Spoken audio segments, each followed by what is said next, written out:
He's the developer of RSpec, and he's going to teach us how to handle our spectroscopy data. Thanks. Thank you very much, and thanks everybody for coming. We have a lot to cover, and we're not going to get through it all. I'm here for 3 days. I'll have a booth. I'm available, 24/7, really. I love the topic. I love the software and helping people out. So don't hesitate to let me know.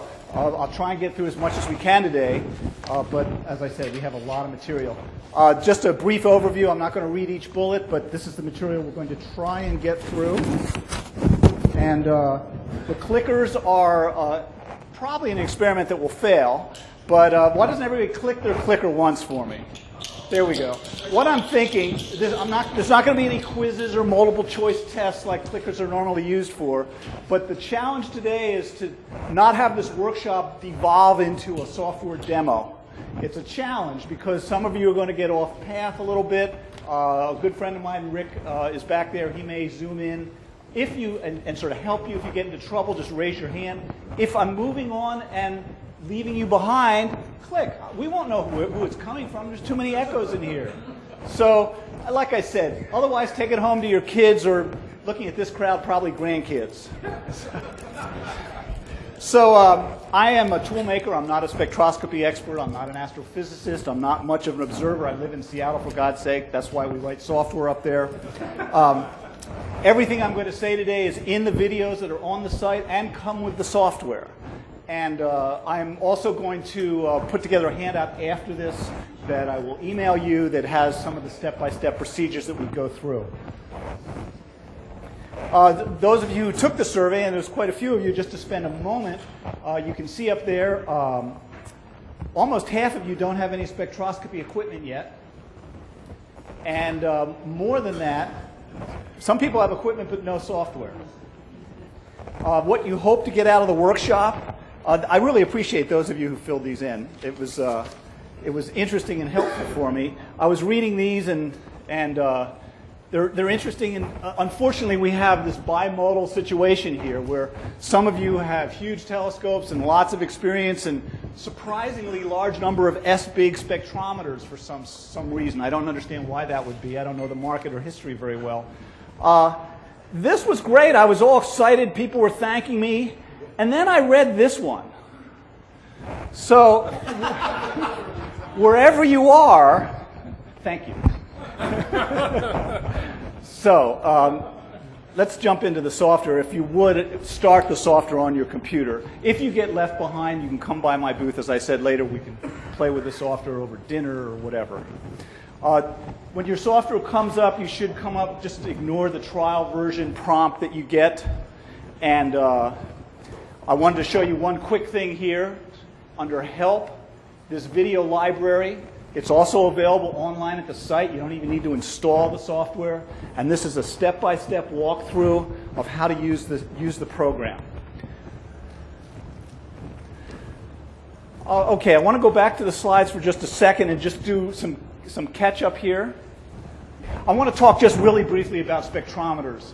Again, there are people in this audience and here at this gathering that know a tremendous amount more than I do. My goal is to help those of you who are interested get started and get your feet wet and see if it's something for you. And a lot of you responded to the survey indicating that's what you wanted. We'll also cover more advanced topics, time permitting, or later. There are two types of spectrometers. I'm going to overly simplify here. One has a slit, the other doesn't have a slit. When you add a slit to a spectrometer, you get some advantages, but you also get some expense. You have to do some collimating. You guys have probably designed some of this stuff, some of you.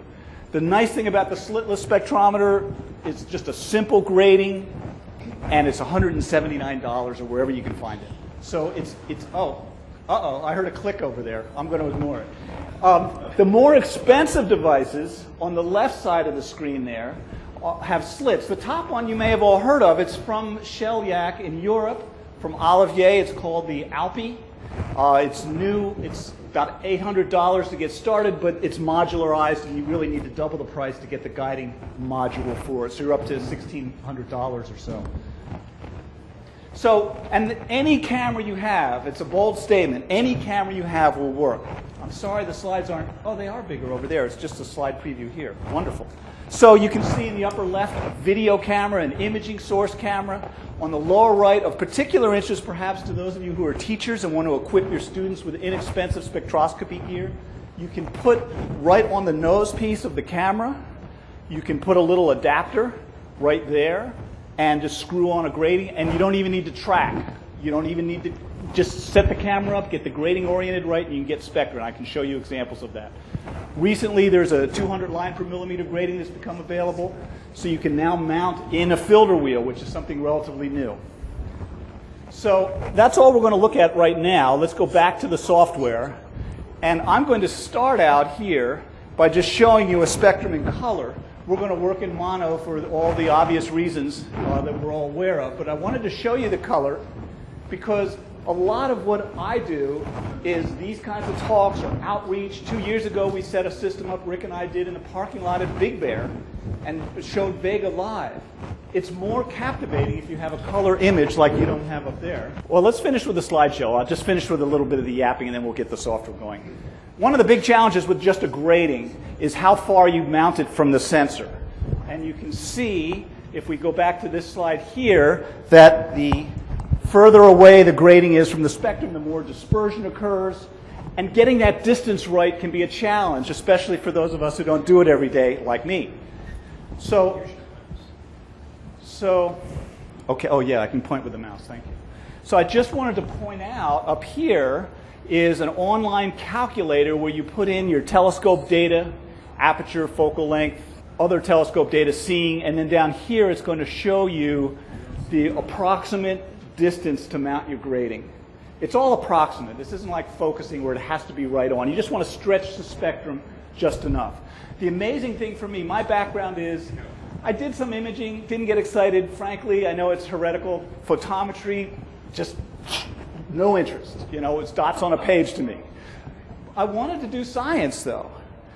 And for me, I ordered a grating 4 years ago.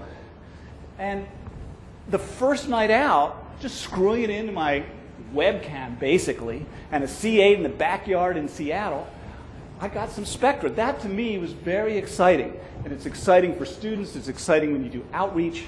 And again, we'll talk a little bit more about that and how you can do the same kind of thing. Let me just get back to the software here. Now, can you see the software? No. So I'm going to shut down the PowerPoint show completely and see what shows up next. Software on their screen, and once it click, and Rick will come by and help you figure out why. Otherwise, I'd like you to click on Open and open the first sample file, which is vega.bmp. And just look up when you've got that. Maybe that's how we should use the clickers. Okay, so this is a mono image. You'll notice it's at an angle because I didn't screw the grating on quite right, because I'm a software guy and hardware I break usually or misinstall. So the first thing to do here to get this spectrum aligned horizontally, conventionally, is to do something that in the long run, as we get into more and more advanced work, we don't want to do, and that's we want to rotate it in place.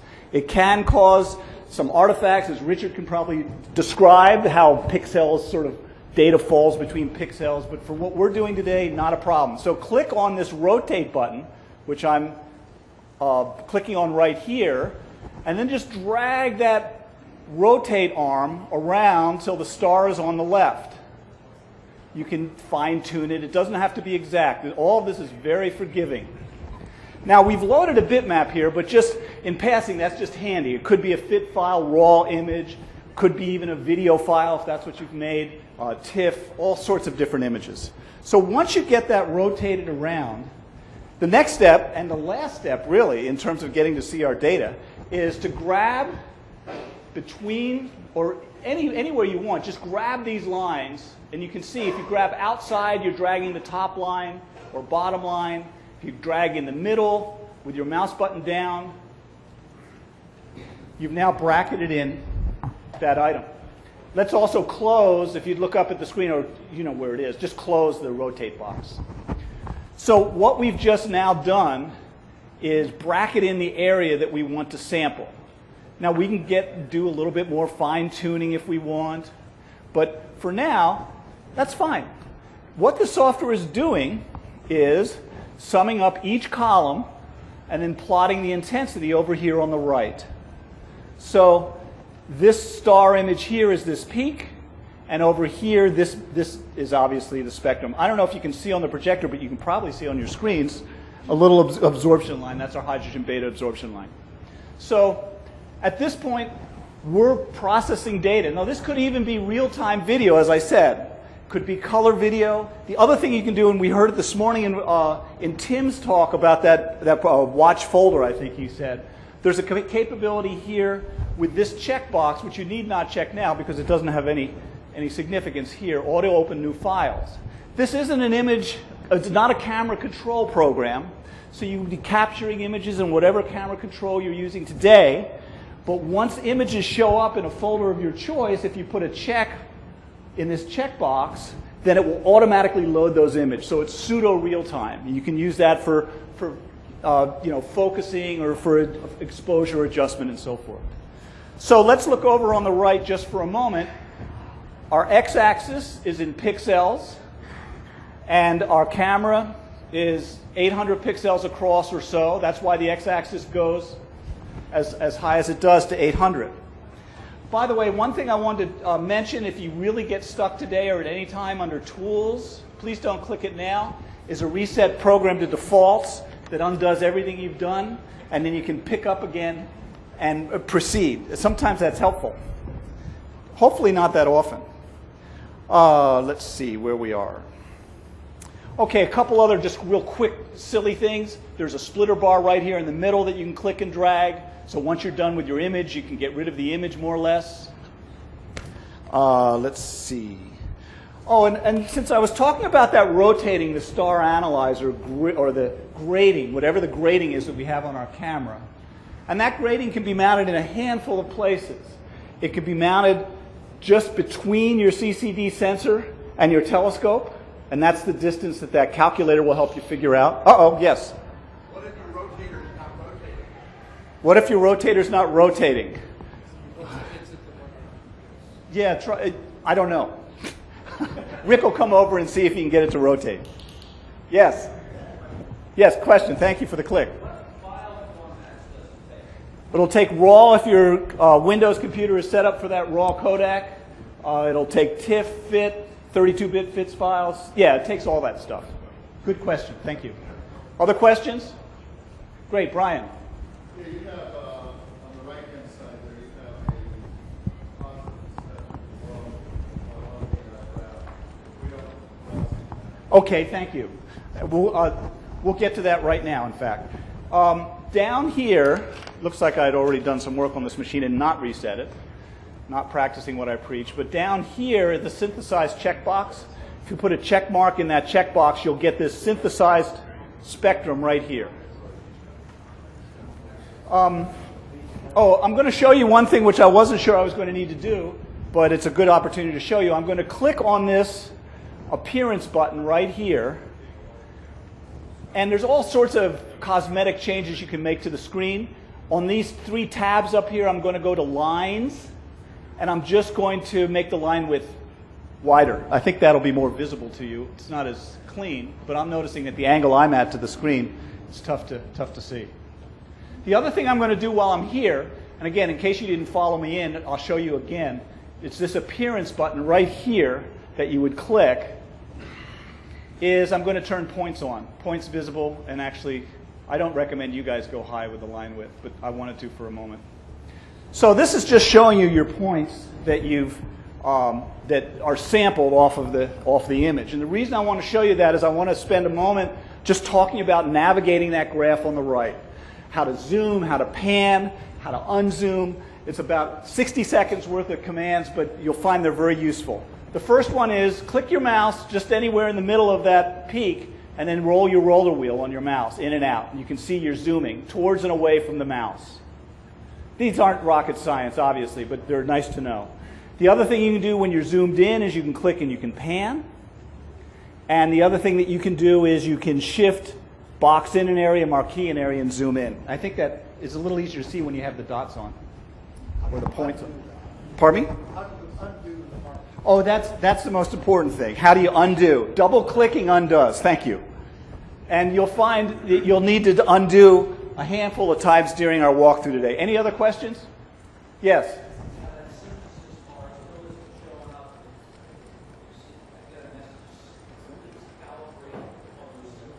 Okay, that's fine. Why don't you turn that checkbox off, and in a minute we'll be able to turn it back on again. Yes, we're about to go to calibration. Great. Let me just see if I've skipped anything here. We're doing fine on time. We've got our profile on.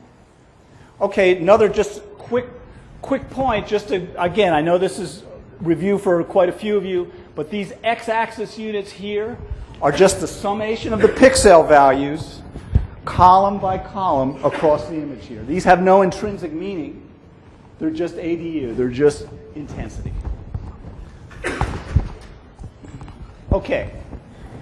Great. Now we're into calibration. So in order, obviously, to do science, we can't talk to one another with pixels. We're going to use angstroms or nanometers. You can use either one. I don't know why nanometers is pronounced that way instead of nanometers. It's thermometer. Why isn't it nanometer? I'm sure there's a reason. So we're going to convert from pixels to angstroms. The nice thing about these gratings is they're a linear dispersion device. The amount that they disperse the light doesn't vary by wavelength very much or measurably at the levels we're at. When we're talking about slits, which we'll do a little later if we have time, or later this week, then we need to enter multiple points in order to accommodate the fact that the dispersion isn't linear.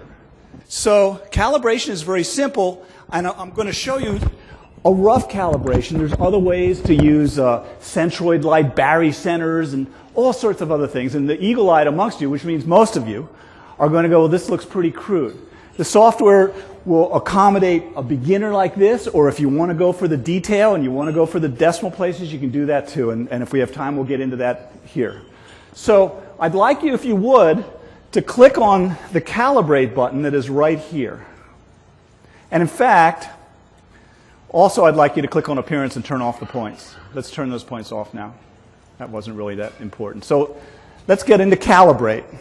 So what you have here is a screen. We're on the linear tab. You can see there linear. If you're not on it, click on it, please. And the software is simply asking for 2 points. And for each of those points, the software wants to know a pixel value and a wavelength. It's just a linear transformation. Y equals mx plus b. You just have to put in 2 points and their equivalent wavelengths. So let's do that. And there's a variety of ways to do it. If you would drag your calibration window over, maybe your screens are bigger than mine here, so that you can see the graph. And then, see, notice as you hover over any of the curve, there's a little bubble that pops up that's showing you the x-axis pixel value. This is just a shortcut. So click in that first box, the one that I'm circling on the screen right here, and once you're there, just click on the top of that curve. How's that for scientific accuracy? Just click anywhere on the top, and it's transferred in that pixel value from the x-axis. So this part of the curve that we're looking at, which needs to be thicker for people off to the side, so let's do that on my machine. This part of the curve that you're looking at is the starlight going straight through the grating. No dispersion. It's called the zero order, and it's 0 angstroms. So let's put a 0 in that second box. You can just type it in. So far, so good. It's easy, right? It's just a peak. It's 0. We put it in. We're done. Now, the second point is a little bit more challenging. So this is the bootstrap step that gets us going, where we stand on the shoulders of giants. The giants have figured out how to interpret this spectra and what these points are, what this major dip is right here that I just zoomed in. Don't forget that double-clicking will zoom you out. I always recommend, in fact, everybody recommends, that you start out with a really easy star, a type A star, because the hydrogen bomber lines are so clear. And here, it just takes a little bit of experience to be able to find that line. Right now, it's a little bit to the right of that peak, and usually that will be the case. There's no logic to what I'm showing you. You just have to know this. But you only have to know it once. Once you've done the step I'm going to do now, you never have to understand what you're looking at to get it calibrated, and you'll see that in just a moment. So what I'd like you to do is, first of all, click in that third box, the one I'm circling on the screen right now, poorly. Once you're clicked in there and it's yellow, now why don't you zoom in to that dip, it's about 420 or so, and just hover your mouse over the bottom and click. And make sure you're in that field number 3, and click. And on my click, I got pixel 433. And like I said, not very scientific. There's all sorts of curve fitting and Gaussian fits and things we can do to find that peak more accurately. Sometimes it's a challenge, because sometimes it's not going to be a beautiful... Yes? How do you zoom in if you don't have a trackball, it's just a laptop? Good question. If you don't have a mouse, I think it's page up, page down. I think that's what does it. You can double click to zoom out. Did that work? Great. Thanks for asking that. And the clicker works that way wonderfully. So don't hesitate to click it to get my attention. So I've got in field number 3, 433 is the pixel number. And here's where the magic occurs, where we just have to put in 4861, which is the hydrogen bomber, hydrogen beta line. So before you do anything else, again, note that the x-axis is in pixels, where my mouse is right now. When I click apply, the x-axis is now in angstroms. Yes? How do we know that's the hydrogen beta line? How do we know that's a hydrogen beta line? You take my word for it. Thanks, Ron. We're looking at another spectrum. The question is, if you're looking at another spectrum, we'll do that in just a moment. We'll bring up a spectrum where we don't have any idea what the features are. If you start out and you get your calibration, let's look at what we just did. And Ron, I'll come back and answer that a little bit further in a moment. This x-axis is now in angstroms. If we hover our mouse over any lines after we click in the graphing area, you can see the wavelengths. In fact, let's zoom in a little bit. And anyway, now you've got calibrated data. But the important thing is we now know the dispersion, and that's what I'm circling right there. We know, given the geometry and the grading and our entire setup, how much spread out. It's the slope of the conversion line from pixels to angstroms. That number will stay the same forever as long as I don't change the distance between the grating and my sensor. So if you're leaving your system set up, or if suppose your grating's on a filter wheel, as long as that distance from the grating to the sensor doesn't change, that's the magic number that lets you calibrate unknown objects in the future. Any questions on that? It'll become clear, I think, when we do an example. Great. Yes? Pardon me?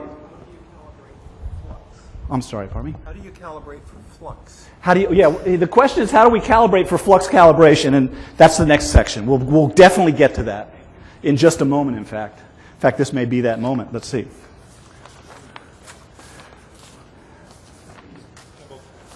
Let's see. The gentleman who had trouble getting the synthesized spectrum, you can now click down here in the right corner and turn synthesized spectrum on. And again, just to show you, there's a setting, there's an adjustment box over here on the right. If you see where my mouse is, you can click on that and you can turn on color and you can get a color spectrum and you can, adjust the intensity of it. It turns out, for reasons some of you can explain better than me, maybe many of you, the black and white spectrum is easier to see the high contrast or the low contrast differences. So this is a stopping point because we've now accomplished something pretty exciting. We've taken raw data, we've captured it, we've bracketed it in, we've calibrated it in angstroms. This is a good time to hit that antiquated floppy disk icon to save this. It's called a skeuomorph. Is that how you pronounce it? And I actually had some PowerPoint examples of that. Those of you who have iPhones have a little button sometimes that is a handheld telephone from the old cradle phones. That's a skeuomorph, if that's how it's pronounced. It's taking an old design element and bringing it into the current time. Another example of that are the old woody station wagons. Why would you emulate wood on the side of a station wagon? It's just trying to make people comfortable with change. And this floppy disk icon is that. How many people in this audience, we all know, but it's because we don't have any kids that I can't ask this, Vishnu, you probably, did you use floppy disks? Yeah, not the big ones. Yeah, they're still using them in hospitals. So this is a good place, and whatever you save right now would be a place you can come back to at any time, because just to the left of that floppy is an open profile button. Okay, so the question was, how do we calibrate for instrument response? First, let's see why we have to do that. What I'd like you to do is click on this reference button and select Reference Library. Your screen should look like this. Drag it off to the left. You guys, okay, I don't see too many perplexed looks. So now Vega is what, a type 05. Click on that, it's right there. Now this is a pretty exciting screen also because it allows you to compare your results to, this is the Pickles library, which is a well-accepted library. And again, the giants have already done this calibration. They've done what we're doing. They know the instrument response of their instruments, and this is the flux curve of a type A05 star. And our data doesn't look anything like it in shape. But one nice thing is, click with your mouse and zoom in, and you'll see that even given that crude calibration that we did earlier, we've got agreement between some of our lines. In fact, you can even hold the Control-Shift key down and go like this, which is more eye candy than anything else. But you can see how things line up. But the real issue is, and most of you know the answer like in your sleep, is why our curve drops down and this goes up, and that's because our camera loses sensitivity as we get out into the red and the blue. So the next step is a neat step too, because it's going to allow us to adjust for our particular instrument's response. Now, creating that quantum efficiency, that QE curve for our cameras, about 15 clicks in the software, and it's documented in a video, but we're not going to do that now. I've already created the curve, which you create once on a mid-range star like Vega, and it's simply a matter of doing some divisions and so forth. And the software does that all for you step by step. But what I want to show you is what you would do if you were observing and you wanted to look at the flux-corrected curve for a star you observed. And these are the steps. They're pretty easy. First of all, why don't you, if you would, close that reference library window. And now, over under the reference button again, select Open Reference Series. And there's only one file in the files that I appreciate you all downloaded before we came today. Open the camera response curve. So that's the curve that I created a week ago for this camera. It can be used on any star. It's my camera's response. It doesn't have anything to do with the star. We used a type A star because it's more or less mid-range.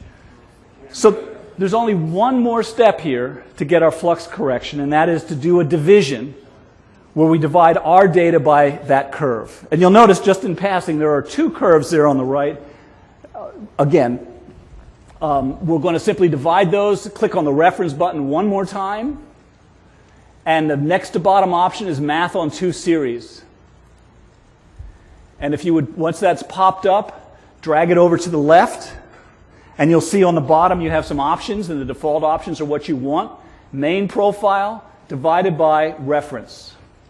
So I'm going to click Calculate, and now we're seeing a flux calibrated curve for our star. So this is like a little scratch pad calculator that we've got on the screen here. And what we'll do now is just transfer that back to the main graph. Before we do that, let's close that blue line on the right. So click on Reference again. Notice we keep going to that reference menu. You'll notice down on the bottom is a Detach This menu. You can turn that into a floating menu so you're not always having to open it every time you go to one of these functions. Really, as a software designer, there's always this struggle between complexity. You don't want to confuse the user with too many options, but you want to give them those options somehow. And so this floating menu is one strategy that we take to allow you to hide that complexity to an early user. But what we're going to do here is click on Close Reference Series to get rid of that blue curve. Okay, so the final step in this flux calibration process is to click over here on the math screen, move to Profile, and we've just copied this graph over to that graph. So now we've done our flux calibration. That is more or less, well, it's a couple things. It's not just our camera's quantum efficiency, because it takes into account everything in our optical train. Now, one thing that's important when we're doing these, and you all know tons more about this than me, is that your flux calibration, that when you're doing these color things, that you're in the same part of the sky. You want to be, more or less overhead and not near the horizon. And again, you can all write treatises on that I would learn from. So, but let's explore a little bit the significance of this curve. And that is, click on the reference button yet another time, and open yes? Since you left out a lot of the complexity that some of us have had trouble with, that is flux calibrated, how to create the reference frame. That's right. A lot of the RSpec cameras have the Kodak chips have really bracky response curves. Sure. So since we know Vega or any other star that has all these absorption lines in them, how do you? Right. So the question. How do you actually? It's a three-part question. One is, I really want to know more, and the second part is, why didn't you show us more? And the third part is, how do you do more? And for that, again, without let me come back to that, okay? Because I want to just continue down this data pipeline. Let's click on reference, but don't let me get away without answering that question more. So click on reference and reference library. And first of all, notice that our data curve is now shaped very much like the Pickles reference data is. Now, for a knuckle-dragging programmer like me, I'm going to show you something that just tickles me to no end. And that is, come over here and click on this type A05 star, the hottest star in our library. And you'll notice, of course, if you look up on the screen, on the overhead, that all the heat is over on the left. All the light's over on the left end, on the blue end. So now, what I'm going to do is just scroll through this. Why don't you watch me do this so that you can enjoy it? And that is, as I scroll through these curves in Obia Fine Girl Kiss Me order, watch this curve migrate to the right. And I've got a special button to do that. See how it's migrating over to the right? And we can just see the temperature dropping on those stars. So now, suppose we had that red curve. It was a star that we'd observed. We didn't know what type of star it was. We were still able to flux calibrate it with our instrument response curve that my friend here wants to know more about. It won't be friends for long if I keep pointing them out, though. So here's how you do it. You just drag this scroll bar. This is crude, guys, but it works. And that is, wrong scroll bar. We grab the second scroll bar here until the curves match, for God's sake. You just keep dragging. Try it on your own screen. See where you end up matching the calibrated data in blue from a professional with your now instrument calibrated curve. You'll get pretty close to the same shape. Now, as many of you know also, this isn't the way the professionals determine star types, as I understand it. But it's fun, and it's educational. And it's also a good stepping stone for learning how to do all of this. And you can identify, again, you'll see there's a radio button down here. You can actually show the Planck curves instead of the Obia Fine Girl Kiss Me curves. But so this is also a break point. We've got 20 minutes to just sort of sit back and recollect what we've done. We've now captured data. We've calibrated in angstroms. We've now done our flux calibration. Any questions at this point? Okay, now comes more fun. I was going to say the fun, but more fun. I would like you to click on this reference button and close the reference series. And then I'd also like you to click on this open image and open the Supernova image there, which is Supernova 2011 FE. And my machine is locked up. Oh, there we go. Good. Always a terror for a program developer. Yes? Pardon me? Oh, I'm sorry. Yeah, the open image is right down here where my mouse is. Sorry, it's on this image tab here, and it's right down here. And you can see on the title bar we're showing what the image name is. So notice that this is rotated in a different angle. So let's click on our rotate button just to circle back around to remind you, here's the rotate button. And as I said, rotating can introduce artifacts, but may or may not. Rotate it around till the star's to the left, and just get it approximate. And then we just drag our capture box around it. Now, there's a couple of tools which aren't critical to your understanding, but there's a zoom window I'm going to click on up here with a magnifying glass that allows us to zoom in more closely with our mouse roller wheel, and we can, do additional fine-tuning of our bracketing. And the reason we want to do that is we don't want to sample too much data that's beyond our spectrum. That's just noise, right? We just want to bracket fairly close in, to use a scientific term. Notice that once we've done that rotation, we can close this window. So again, the grading wasn't screwed on quite right. So here is an example we were asked earlier. What if we don't know the star type or we don't know any of the features in it? Well, in some ways, this being a supernova, a type 1a supernova, you're probably all way ahead of me on this. But let's pretend we don't know anything about these features. Or maybe we know it's a supernova and we want to look at it. How do we calibrate it? Because with the supernova, we're going to have, and we saw it earlier this morning, we're going to have some blue shift from the shell of the supernova as it's expanding. So we don't have a nice, clear benchmark line like the hydrogen beta that we saw in the previous example. This is where, this is really a remarkable capability that we get with low-resolution spectroscopy. And we're going to move into the grading examples in just a moment after this one. Once you know, as I mentioned earlier, once you know, let me close that rotate window. Once you know that dispersion number, and you can see the zero-order star, you can calibrate any star. The biggest mistake that people make is the first star they try and go out and image is a type M star. Try identifying some of those absorption bands. Good luck. Once you know your dispersion and you can see the star, you don't have to identify any features to calibrate. And here I'll show you how we do that. Remember I said earlier the slope of the conversion formula that we entered when we entered 2 points. That's your magic number. It doesn't change whatever it is for a particular setup. By the way, these gratings tend to rattle around, which means as they thread and unthread, they're changing their distance to the sensor. So just a mechanical tip, and that is, and this is from the designer of the gratings, Robin Leadbeater in the UK, who I owe an enormous amount to. A little dab of hot glue, if you're really sure you want it where it's positioned. Or, and this surprised me actually, a little bit of Teflon pipe tape, just in the threads. It comes with a little lock ring, this particular grating I'm speaking of, but again, it's not as effective as one might like. So, if you've pre-calibrated on Vega, or on a type A star of some sort, and you know your dispersion, here's how you calculate an unknown object. It's even easier than what we did a moment ago. First, we open this calibrate button right here. We click on it, shall I say. And then you can see this box over here, 1-point alignment. Put a check mark in that as if you would.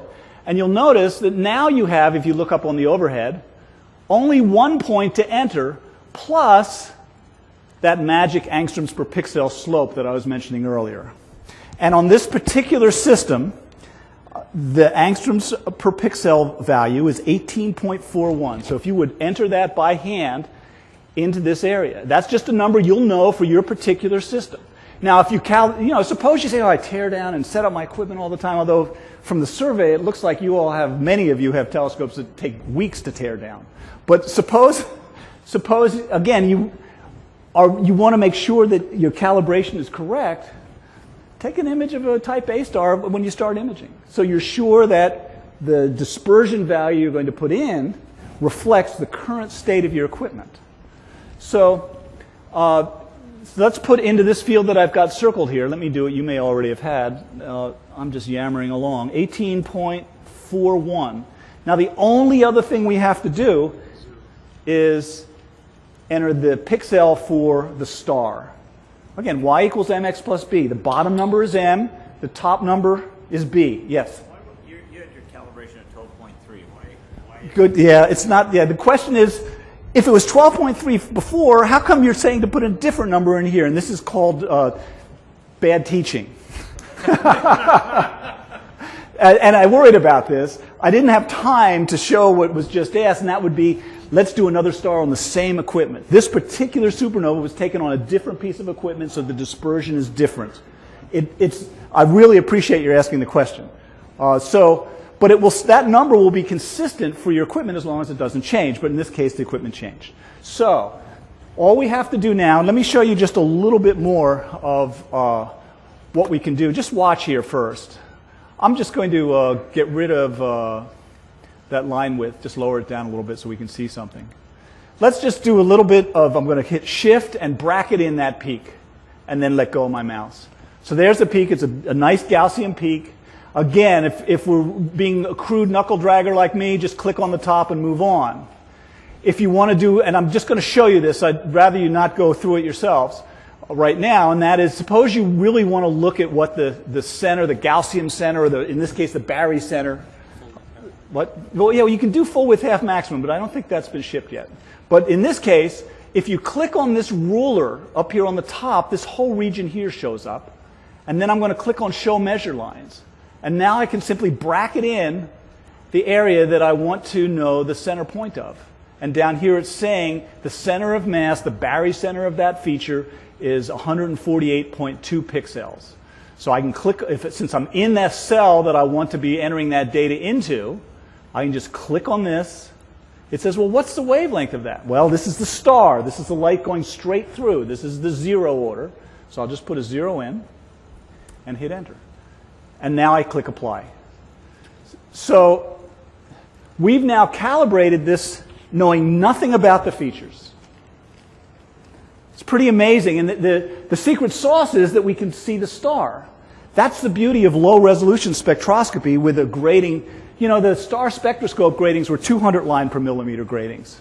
And in the late 90s, when they were in use with the smaller camera chips, you couldn't squeeze. There's so much dispersion from a grating like that. It was frequently more difficult. Notice the escape clause, frequently. It was frequently more difficult to get the star and your spectrum on. Things were dispersed too much. So what Robin did in the UK was, again, he lowered the dispersion with 100 line per millimeter grating so that we can see the star too. And this is the bread and butter of calibrating low resolution spectra. Any questions? Yes? To do this method, the term what you really needed to understand is the y equals mx plus b previously for that setting. That's right. You've already recalibrated. That's right. The question was, to follow this approach, you need to calibrate on a known star so you know the y equals mx plus b. You know the m. The b changes depending on where we point our telescope. We could have pointed our telescope so the star was over here. Big deal. The dispersion stays the same. All that changes is where that 0 order is. And when we click on it, we've told the software where that is. So now we're in a position to do some fun stuff.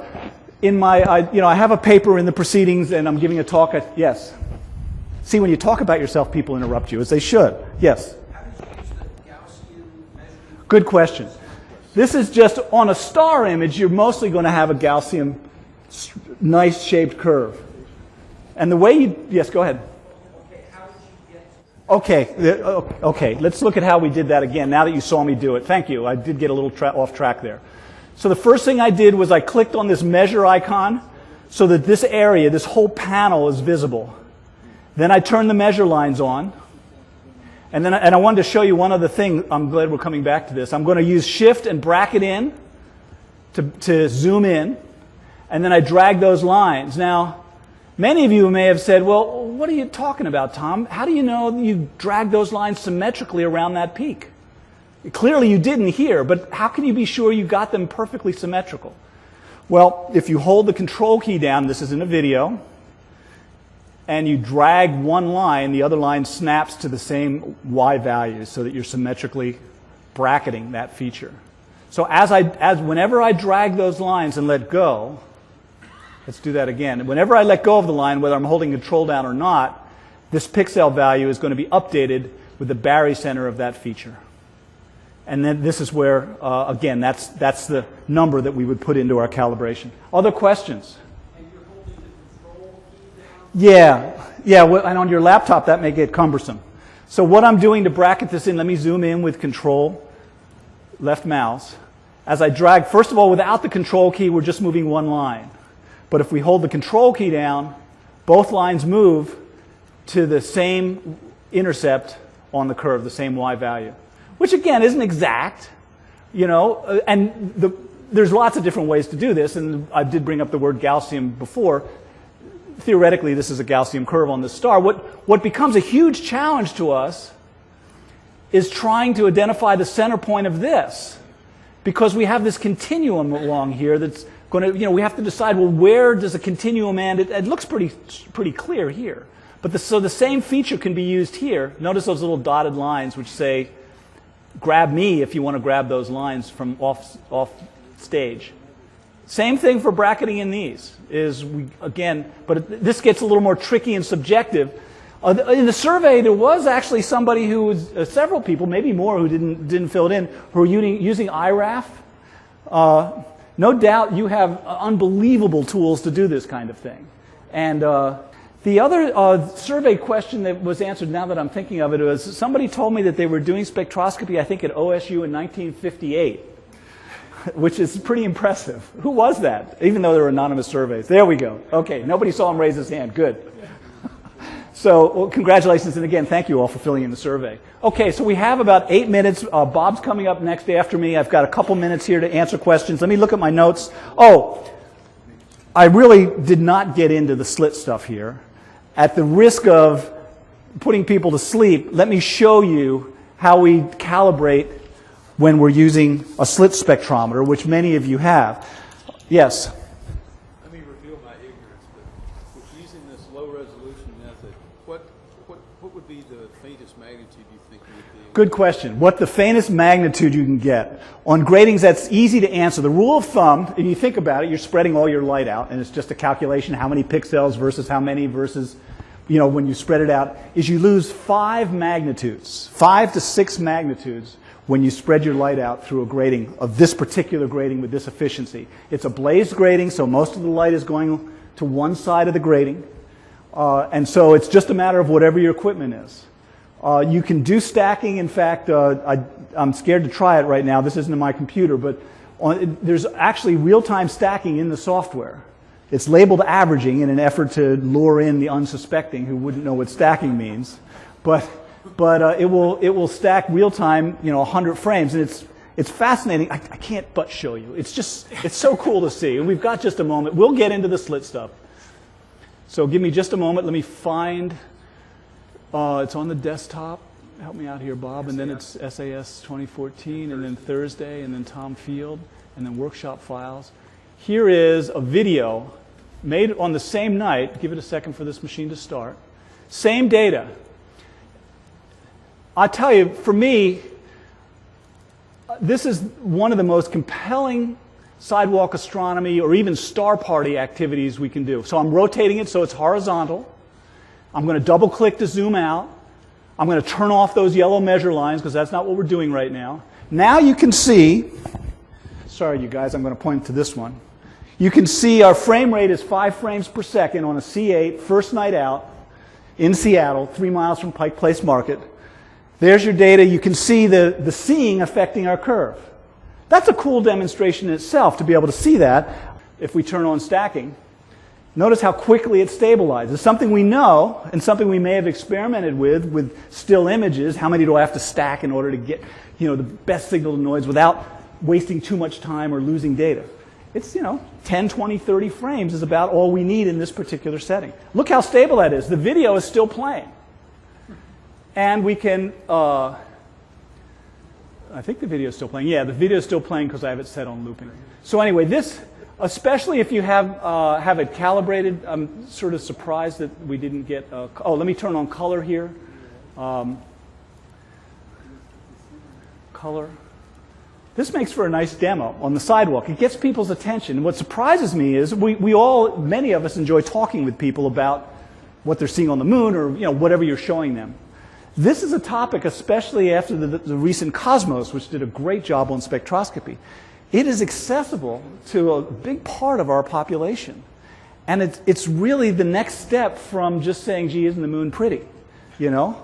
Because now we can talk with them. And what I'll do, I was starting to say, at 9 o'clock on Saturday, I think is my 20-minute paper presentation.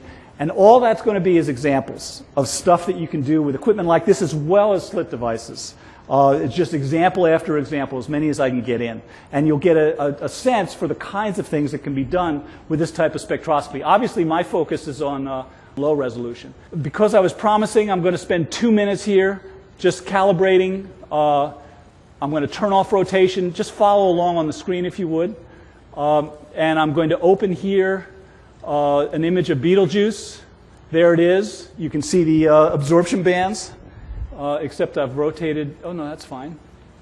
So notice there's no star image here. Now, of course, on a higher resolution graded device, spectrometer, we might only be seeing a small piece of the curve. Not only don't we have the zero order, we don't have anything.